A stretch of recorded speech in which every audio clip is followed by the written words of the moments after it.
বিসমিল্লাহির রহমানির রহিম। মাননীয় স্পিকার, আপনাকে ধন্যবাদ।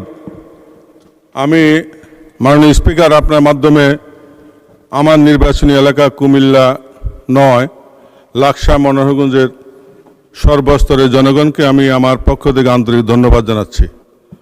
মাননীয় স্পিকার, আমি আপনার মাধ্যমে মাননীয় প্রধানমন্ত্রীর উত্তর দানের জন্য আমার তারকা চিহ্নিত প্রশ্ন ৩ মহান জাতীয় সংসদে উপস্থাপন করছি। মাননীয় প্রধানমন্ত্রী, অনুগ্রহ করিয়া বলিবেন কি, বিগত ফ্যাসিস্ট সরকারের আমলে বাংলাদেশ হতে কি পরিমাণ অর্থ বিদেশে পাচার করা হয়েছিল এবং উক্ত টাকা ফিরিয়ে আনার জন্য সরকার কি কি পদক্ষেপ গ্রহণ করবে? ধন্যবাদ মাননীয় স্পিকার। মাননীয় প্রধানমন্ত্রী। মাননীয় স্পিকার, মাননীয় সংসদ সদস্য, আপনাদের উভয়কে ধন্যবাদ আমাকে এই প্রশ্নের উত্তর বলার সুযোগ করে দেওয়ার জন্য। মাননীয় স্পিকার, সরকার পরিচালনার দায়িত্ব গ্রহণ করার পর থেকে আমরা দেখছি যে আমরা অত্যন্ত ভঙ্গুর একটি অর্থনীতি পেয়েছি।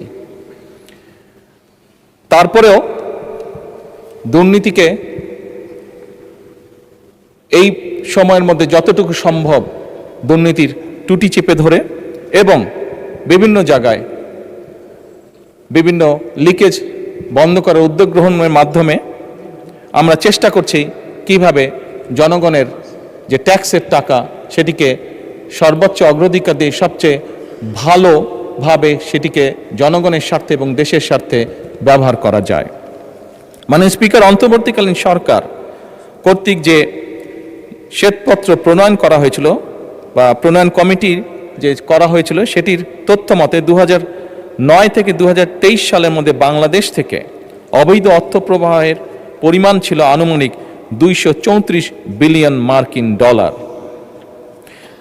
যা বছর হিসাবে যদি আমরা ভাগ করি তাহলে বছরে গড়ে 16 বিলিয়ন মার্কিন ডলার, বাংলাদেশি টাকায় 1.8 লক্ষ কোটি টাকা। মাননীয় স্পিকার, পাচারকৃত প্রত্যেক বছর পাচারকৃত এই অর্থ একাধিক দেশে স্থানান্তরিত হয় অভিযোগ থাকায় তা উদ্ধারে সংশ্লিষ্ট দেশগুলোর সাথে মাননীয় স্পিকার এরই ভিতরে তথ্য বিনিময়, সম্পদ শনাক্তকরণ এবং পারস্পরিক আইন সহায়তা জোরদার করা হচ্ছে।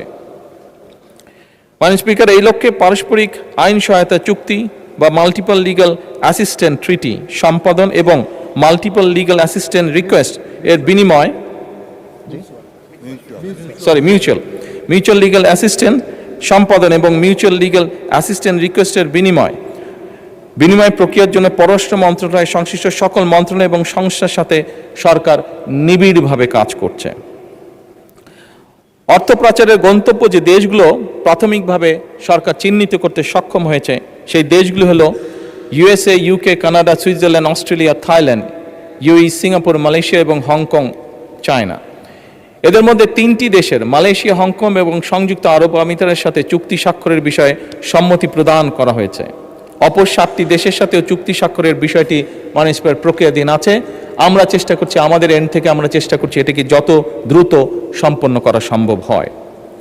মাননীয় স্পিকার, ইতিমধ্যে বাংলাদেশ ব্যাংকের গভর্নরের সভাপতিত্বে একটি আন্তঃসংস্থা টাস্কফোর্স গঠন করা হয়েছে। এই টাস্কফোর্স কর্তৃক চিহ্নিত এবং অগ্রাধিকার প্রাপ্ত 11টি মামলায় পাচার হওয়ার অর্থ পুনরুদ্ধারের জন্য আইনি প্রক্রিয়া চলমান রয়েছে। আন্তঃসংস্থা টাস্কফোর্স কর্তৃক চিহ্নিত অগ্রাধিকার প্রাপ্ত কেসসমূহ অনুসন্ধান এবং তদন্তের জন্য দুর্নীতি দমন কমিশনের নেতৃত্বে এবং বাংলাদেশ পুলিশের CID, জাতীয় রাজস্ব বোর্ডের সেন্ট্রাল এজেন্সি সেল, শুল্ক গোয়েন্দা তদন্ত অধিদপ্তরের সমন্বয়ে 11টি যৌথ অনুসন্ধান ও তদন্ত দল গঠন করা হয়েছে। GIT গঠনের পর অগ্রাধিকার প্রাপ্ত মামলাগুলো অগ্রগতি নিম্নরূপ। মাননীয় স্পিকার, যেই নিম্নরূপ এটি পঠিত বলিয়া গণ্য করিতেছি। ধন্যবাদ মাননীয় প্রধানমন্ত্রী। ধন্যবাদ। জনাব মোহাম্মদ আবুল কালাম, কুমিল্লা 9, আপনি একটি সম্পূরক প্রশ্ন করতে পারেন। মাননীয় স্পিকার, আপনাকে ধন্যবাদ। আমার প্রশ্নের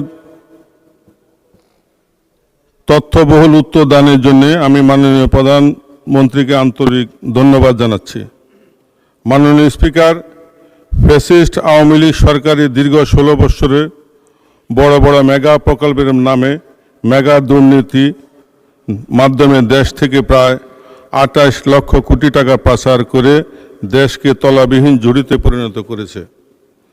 মাননীয় প্রধানমন্ত্রীর উত্তরের এক জায়গায় বলেছেন, পাচারকৃত অর্থ পুনরুদ্ধারের লক্ষ্যে ইতিমধ্যে 141টি মামলা রুজু হয়েছে, যার মধ্যে 25টি মামলার চার্জশিট দাখিল করা হয়েছে এবং 6টি মামলার রায় হয়েছে। মাননীয় স্পিকার, এমত অবস্থায় মাননীয় প্রধানমন্ত্রীর নিকট আমার সম্পূরক প্রশ্ন, পাচারকৃত অর্থ পুনরুদ্ধারকৃত মামলাগুলোর মধ্যে যেগুলি এখনও চার্জশিট হয়নি, উক্ত মামলাগুলোর দ্রুত চার্জশিট প্রদান সহ দ্রুত বিচার ট্রাইব্যুনালের মাধ্যমে বিচার কার্যক্রম সরকার গতিশীল করবে কি না। ধন্যবাদ মাননীয় স্পিকার। মাননীয় প্রধানমন্ত্রী। মাননীয় সংসদ সদস্য, আপনাকে ধন্যবাদ আপনার সম্পূরক প্রশ্নের জন্য। আপনি যেটি করেছেন, এক কথায় যদি বলতে হয়, এটি জনগণের অর্থ, এবং যেহেতু আমরা জনগণ দ্বারা নির্বাচিত সরকার, জনগণের প্রতি এবং দেশের প্রতি আমাদের একটি দায়বদ্ধতা আছে। খুব স্বাভাবিকভাবেই জনগণের অর্থ ফিরিয়ে নিয়ে এসে জনগণের জন্য এবং দেশের জন্য সেটি ব্যয় করা এই সরকারের অন্যতম প্রধান দায়িত্ব। কাজেই এ ব্যাপারে যেভাবেই হোক, যেই পদক্ষেপ গ্রহণ করলে জনগণের অর্থ ফেরত আসবে, আপনি নিশ্চিত থাকতে পারেন এই সরকার সেই পদক্ষেপই গ্রহণ করবে ইনশাআল্লাহ। ধন্যবাদ মাননীয় প্রধানমন্ত্রী।